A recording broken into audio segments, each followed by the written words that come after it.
Welcome to another great episode of the Life to Optimize podcast. I am Dr. Neil Paulvin, where we work on helping you optimize your health, your lifestyle, and your performance at work and sports. So today we're doing another solo cast. Don't worry, there's a bunch of new great guests coming up in the near future. We're going to be hitting a couple of topics today that I've been getting some questions on. So it's going to be kind of a Q&A type episode where we're things that are new and advanced and helping with health optimization. We're going to hit two main topics today. The first one are bioregulators, which are cousins of peptides, which we talk a lot about here and on all the social media. And then we're going to talk about a new peptide that I'm really excited about called SS-31 or Elampretide. Has incredible potential. A couple of new studies have come out as we're recording this in the last week or two, linking it to potential improvement not only with joint pain and osteoarthritis, but also Alzheimer's. So as you can see just from there, it has a pretty broad spectrum in terms of what it can help with. So we're going to end the episode with that. And again, when you're watching this podcast on YouTube or on any of the podcast channels, if you have any questions, definitely feel free to comment and like it. So first part we're going to start with is bioregulators. Bioregulators have been around forever. They were devised in the Cold War by Dr. Kavasin in Russia. As a way of helping people heal and optimize their health and in theory help with longevity. And most, they can be either oral or injections. There are some drops out there too, which may or may not be as effective. They are not done every day usually. They're not done in perpetuity. They're done in two fashions. They're done either for short-term health maintenance or for a specific health issue. What bioregulators are, kind of similar to peptides, is they are small proteins, which are a combination of amino acids that work on a specific site of your DNA, of your genome. And what they do is to help upregulate certain genes, or they're going to help with DNA methylation or proceed to another helpful function. That is how they work. They're very specific, which helps improve their function and helps to limit many side effects to them. So which makes them really effective. So that's what's really great about them. They can be used to augment any health optimization protocol. You can use them with peptide. You can use them without peptide. You can use with other supplements. You can complement IVs, red light, so on. So they're not things that need to be done solely by themselves, which are really good. Again, they're also not highly expensive. Most of the companies out there are not based in the US. Most of them are going to be coming from countries either in Europe or in Canada.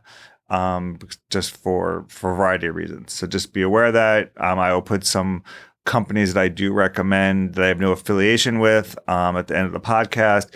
I can mention two now are Profound Health and Nature's Marvels are the two that I would strongly recommend.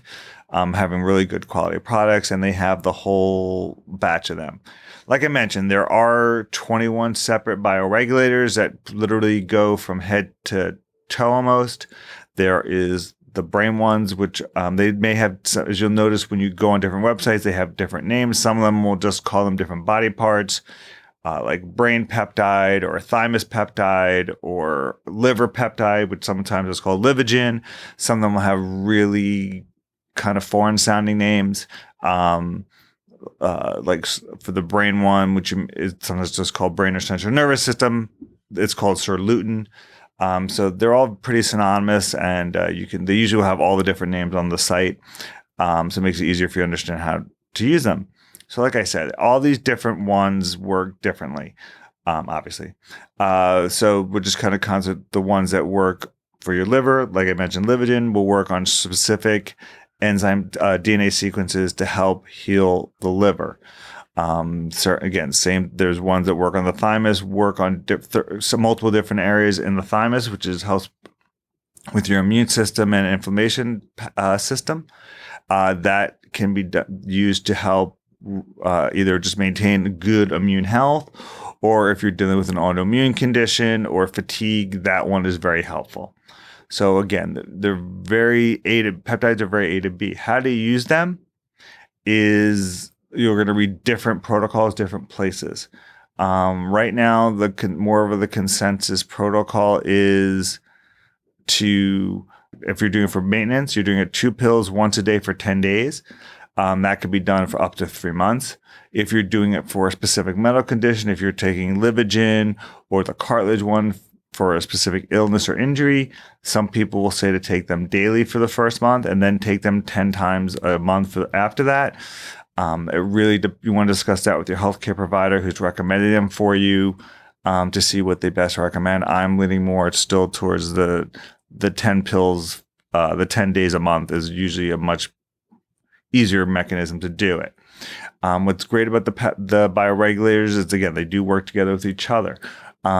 If you're doing most protocols, again, they're a little bit different. If we're dealing with immune system, you usually want to correlate it with what's called vent for it, which is the blood pressure or the blood or lymph bioregulator. It is very powerful, and it works well with a lot of the other bioregulators that you're going to be using.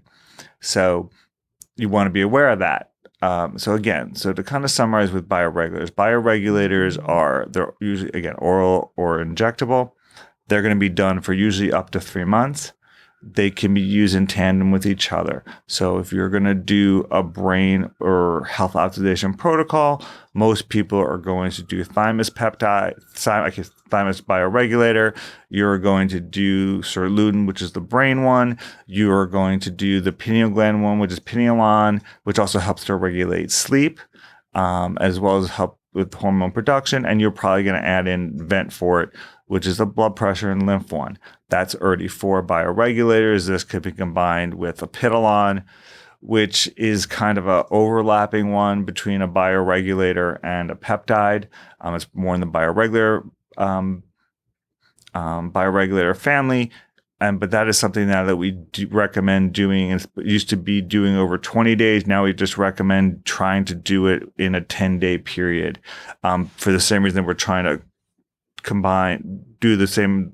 Since apiteolon is in the bioregulator family, we want you to do it in the same pattern that you're doing the other oral bioregulators. Apiteolon should be done usually with an injection, 100 milligrams over a 10-day period. Some people are doing 10 milligrams a day for 10 days. If you're doing it as an anti-aging or health optimization, if you're using apiteolon for sleep or other mechanisms, that's a totally different conversation.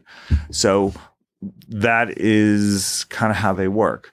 And again, you can do apiteolon and pinealon as your health optimization, but you can also add something like a MOTC or a thymosin alpha-1 or a BPC 157 or urolithin A or spermidine, and so on and so on and so on.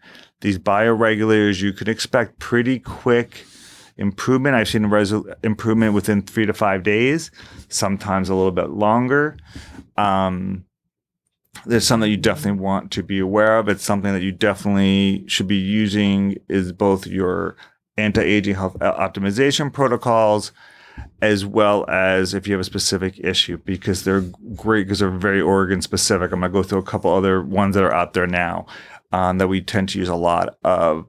There's Livogen, or the liver bioregulator, great for liver issues, both in terms of detox and as well as for fatty liver pain potentially. And again, when we're talking about detox, you're going to combine a Livogen and potentially the pancreas one with something like a vent for it as well. So you're going to mix and match. You're going to be taking 2 or 3 at a time. I've been asked this, you don't ever need to take all 21 at one time. You don't need to be taking 42 pills at a day. That's just not recommended for anything, but you don't need to do it this way. You're going to be doing these as cycles. You're going to do this with a targeted goal. The other ones that really are good is Cartilax, or the cartilage one.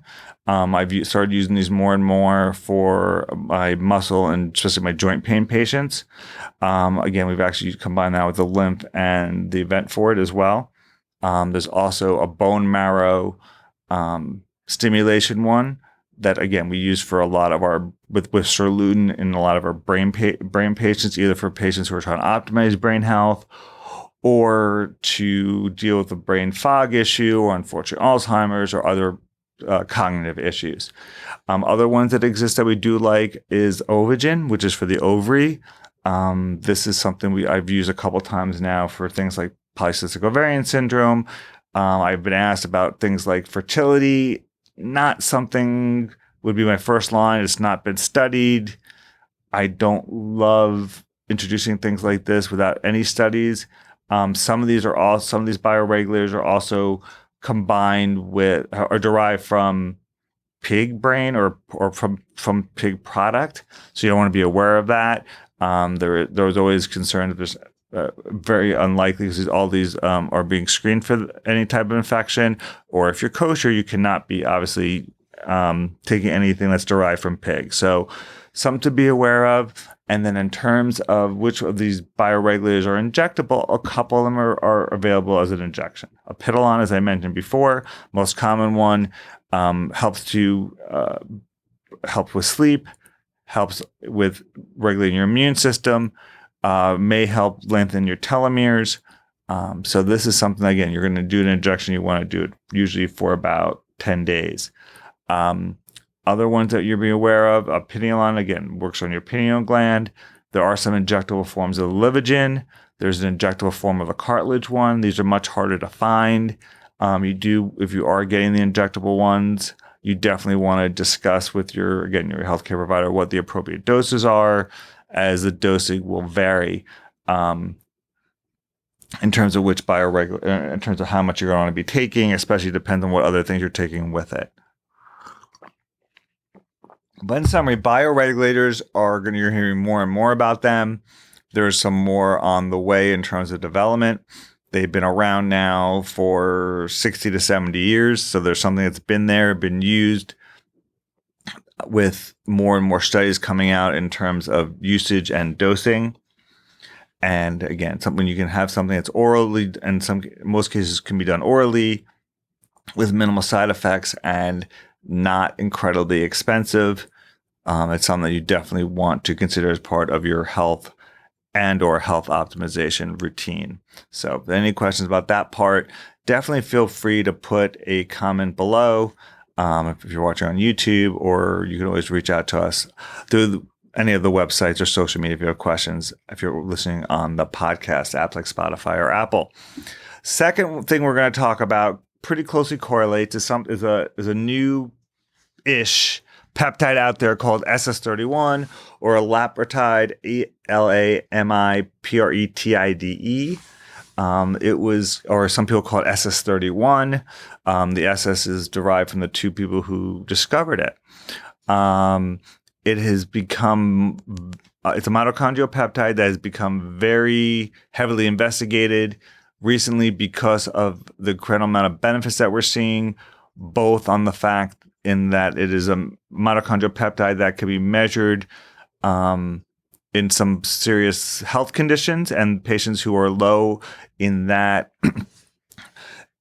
chemical are having or increased risk for issues such as arthritis, or if it's low, increased risk of things like arthritis, or we're seeing it higher levels in things like arthritis. So that we can kind of use as a factor in that regard, where it's also being evaluated as a treatment protocol for a lot of different conditions. It was founded, it is an enzyme that lies on the inner mitochondrial membrane. It was first thought to just be a really strong antioxidant. And then what they found is so many other benefits that it does. It activates multiple anti-inflammatory pathways, including what's called NERV2, which is increased antioxidant pathways like NERV2. It also works to decrease inflammation. It also is really impressive in terms of its ability to help heal the cell layer, to decrease the damage to the cell membrane of cells as well, which you call lipid peroxidation. It also has been shown to potentially heal cells in general. So it has multiple really good benefits. More and more improvements are being seen literally every month, and it seems like a new study is coming out regarding that. We do think most of the benefit is coming from its strong ability to be as an antioxidant and decrease the amount of reactive oxygen species. But there's other benefits to it as well. So as I mentioned, it is we're going to discuss it, the injectable peptide. The peptide is usually done daily. It's usually done for 1 to 2 months. There's different doses out there being used. I tend to dose on the lower side, usually about 0.2 milligrams. But again, you want to discuss that with your doctor. It's 20 milligrams. Usually depends on the dosing of where you're getting it from. There's people who've studied up to about 50 or 60 milligrams in terms of some of the studies that are out there. So it's someone done 1 or 2 months as injections. So where is it being used? So it's being used again first since it's a mitochondrial peptide derived from the mitochondrial DNA reading frame. Same thing as MOTC, same thing as Humanin. It was initially thought to be part of an anti-aging, increasing longevity, increasing health span type protocol. So some people are doing it as part of their quarterly, yearly. Most patients are doing it like twice a year as part of their reboot. And then more and more studies came out in terms of other benefits of SS-31. So one of the first studies that came out regarding it is the ability to help heal the heart. There's also been studies with MOTC as well. So there may be something just in the mitochondrial peptide family and its ability to help heal the heart, and kind of linking it together. There is some small-ish question if you could add something like a cardiogen, which is a heart bioregulator, to use with these peptides. So it's something that's kind of really exciting. So what they found was because of its ability to decrease inflammation and be a strong antioxidant, that is actually able to help heal a heart that had a heart attack and increase the pumping effect on the heart, and also improve its function when it's resting. Normally the heart has 2 phases. It's at rest and relaxation, which is diastole, or the pumping phase, which is called systole, or the systolic motion of the heart. So you want the heart to be able to rest and be able to fill with blood, and then also be able to be a really good pumper. And when you have a heart attack, that damage to some of those cells will inhibit potentially either the resting or the pumping phase, or it may affect both. And that's why people get what's called echocardiograms to evaluate how well the heart's working. And there's been some smaller studies that now show that taking SS-31 will improve at least the resting heart function, not as much as the pumping yet, but that's still being evaluated. So that was one of the first things that was evaluated for. Other issues that we're now using it for is now being studied in tendinitis. It was used in patients who have Achilles tendinitis. For those who don't know, the Achilles is the tendon going from your calf down to your back of your heel joint. And what we saw is by doing actual injections in that area, the SS-31 was able to help heal it. Again, same answers, that they think it helped to heal the inflammation, the antioxidant benefit of the medicine helped in that regard. Its ability to help regulate the mitochondrial function also probably helps. We know there's definitely a mitochondrial component to pain. We know there's a mitochondrial component to tendon damage. So all those different factors definitely played a part in its ability to heal. In addition, I mentioned when we started talking about SS-31, it is now being considered to potentially being used for osteoarthritis, especially in the knee. It was studied for use in the knee.